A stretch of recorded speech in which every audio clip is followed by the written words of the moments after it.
Sosok Siti karyawati bank di Pekanbaru tewas dijambret, pelaku sepasang kekasih. Seorang wanita bernama Siti Hajar Harahap 43 tahun, tewas akibat aksi penjambretan di kawasan Jalan Tengku B, Kecamatan Bukit Raya, Kota Pekanbaru Riau, Senin, 26 Januari 2026, pukul 8.30 waktu Indonesia Barat. Korban diketahui bekerja sebagai karyawan Bank Riau Kepri Syariah dan merupakan warga Jalan Tengku B, Kelurahan Air Dingin, Kecamatan Bukit Raya.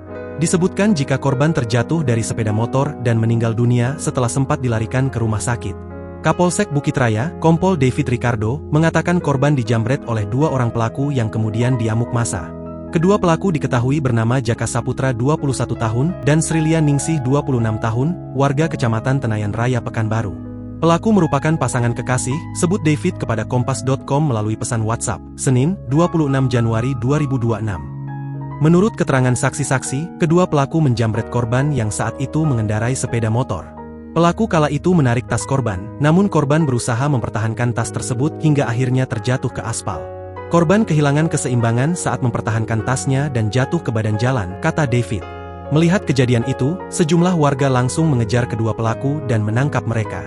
Warga yang emosi kemudian menghajar kedua pelaku, bahkan sepeda motor yang digunakan pelaku turut dibakar massa. Sementara korban yang mengalami kondisi kritis segera dilarikan ke rumah sakit namun nyawanya tidak tertolong, sedangkan kedua pelaku mengalami luka-luka setelah diamuk warga.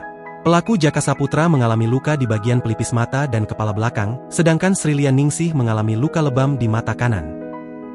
Download Tribun X sekarang, menghadirkan lokal menjadi Indonesia.